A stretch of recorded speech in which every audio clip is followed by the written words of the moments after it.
शेतकरी मित्रांनो नमस्कार. सर्वप्रथम आपल्या युट्यूब चॅनलमध्ये सगळ्यांचं स्वागत. आजचा व्हिडिओ देत असताना आपण जे प्लॉट रिकटचे किंवा ज्या ठिकाणी डायरेक्टली तुम्ही ग्राफ्टिंग हुंडीच्या लागवड त्या ठिकाणी केलेली आहे, अशा ठिकाणी बऱ्याच वेळेस आपल्या मनामध्ये ही संभ्रमता राहते की आपला प्लॉट चांगल्या पद्धतीने सक्षम होऊन आपलं खोड तयार होणं, त्याचबरोबर शेंडा फास्ट वरती जाणं, कांड्यामधील अंतर वाढणं, त्याचबरोबर झाडामध्ये स्टोरेज तयार करणं, या सर्व गोष्टींच्या अडचणी येतील की काय, हा सर्वात महत्त्वाचा मुद्दा आहे.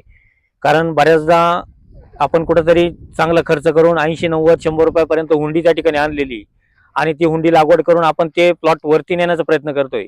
मग आता हेच करत असताना आपल्याला पहिल्या वर्षाला कमीत कमी खर्च निघेल इतका माल सुद्धा निघणं गरजेचं आहे.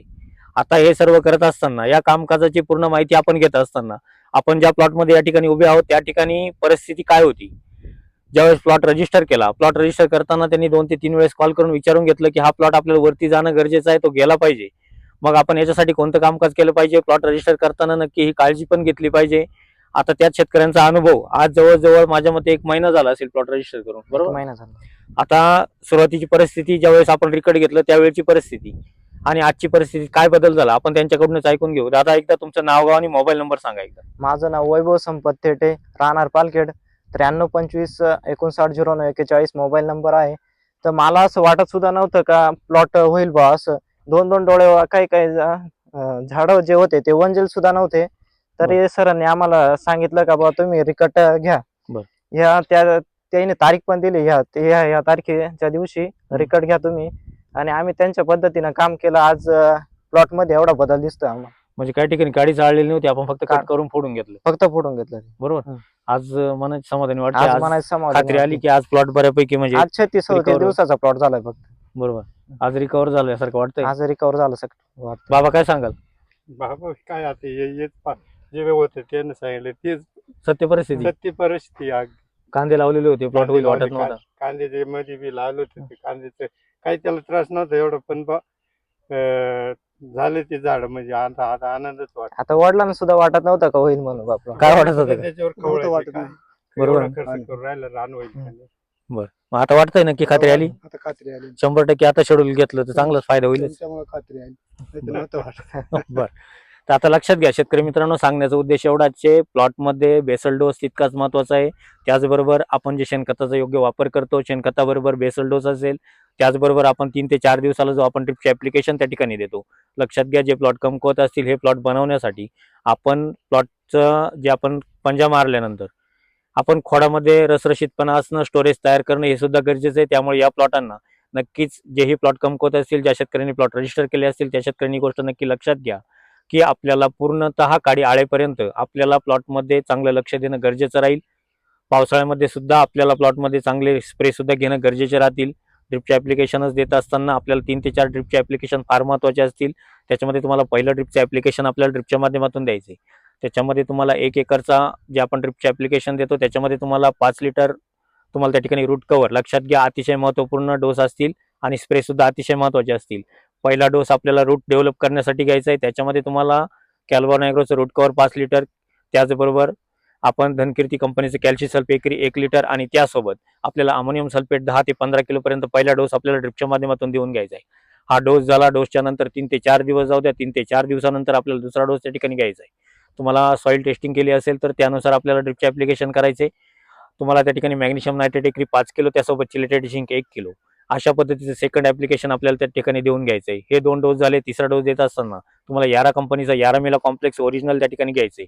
एकरी 25 किलोचा डोस आपल्याला ड्रिपच्या माध्यमातून घ्यायचा आहे. त्यासोबत आपण लक्षात घ्या, हा डोस देत असताना आपल्याला काळजी घ्यायची, पाण्याची पूर्तता आपल्याला पूर्ण रूटपर्यंत होणं गरजेची आहे. ज्या पद्धतीने आपल्याकडे टेम्परेचर वाढत चाललेलं आहे त्याचनुसार आपल्याला पाण्याची पूर्तता सुद्धा करणं गरजेचं राहील. आपल्याकडे जर 2 फूट त्या ठिकाणी माती असेल जमिनीमध्ये तर आपण त्या ठिकाणी साधारणतः 4 ते 5 तास पाणी देऊन घ्यायचंय. 4 ते 5 तास पाणी दिल्याच्या नंतर आपल्याला यारामिला कॉम्प्लेक्स एकरी 25 किलो आपल्याला ड्रिपच्या माध्यमातून द्यायचंय, जेणेकरून अतिशय चांगल्या पद्धतीचं त्या ठिकाणी कामकाज होऊन चांगलं रूट डेव्हलप असेल. त्याच वेळेस आपलं ते अपटेक होऊन नक्कीच झाडामध्ये, शेंड्यामध्ये आपल्याला त्या ठिकाणी जोम वाढायला मदत होईल. आता हेच करत असताना आपल्याला स्प्रेच्या माध्यमातून सुद्धा 2 ते 3 स्प्रे फार महत्त्वाचे असतील. लक्षात घ्या, हे स्प्रे घेत असताना तुम्हाला पहिला स्प्रे त्या ठिकाणी घ्यायचा आहे. पहिला स्प्रे घेत असताना आपल्याला साधारणतः 2 ते 3 पानं असतील तर अशा वेळेस आपल्याला त्या ठिकाणी नक्कीच थ्रिप्सचा प्रादुर्भाव वाढतो. मग अशा वेळेस तुम्हाला कराटे घ्यायचे 200 मिली, त्यासोबत प्रोक्लेम घ्यायचे 100 ग्रॅम आणि स्कोअर 100 मिली अशी एक फवारणी आपल्याला करून घ्यायची. ही फवारणी झाली 2 ते 3 दिवस जाऊ द्या. 2 ते 3 दिवसानंतर आपल्याला दुसरी फवारणी घ्यायची. त्याच्यामध्ये तुम्हाला कोजेन घ्यायचे 500 ग्रॅम, मॅग्नेशियम सल्फेट 500 ग्रॅम आणि एंट्राकॉल 500 ग्रॅम अशी एक फवारणी आपल्याला करून घ्यायची. ही फवारणी झाली 4 ते 5 पानं झाली. 4 ते 5 पानानंतर कुठंतरी आपला शेंडा वळायला त्या ठिकाणी सुरुवात होते. मग अशा वेळेस आपल्याला 5 ppm नी GA त्या ठिकाणी घ्यायचा आहे. त्यासोबत आपल्याला टेकमोर घ्यायचं 250 मिली आणि त्यासोबत चांगलं बुरशीनाशक म्हणजे कर्जेट घ्यायचे 600 ग्रॅम. अशा पद्धतीची एक फवारणी घेतली तर नक्कीच आपल्याला प्लॉटमध्ये चांगले चेंजेस दिसून येतील.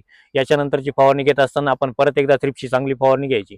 मग त्याच्यामध्ये तुम्हाला ग्रासिया घेत असाल तर एकरी 160 मिली या प्रमाणात आपण एक फवारणी घ्यायची. ग्रासिया घेत असताना त्यासोबत सकाटा घ्यायचे तुम्हाला साधारणतः एकरी 400 मिली या प्रमाणात आपण एक जर फवारणी घेतली तर नक्कीच प्लॉटमध्ये आपल्याला चांगली वाढ त्या ठिकाणी दिसून येईल.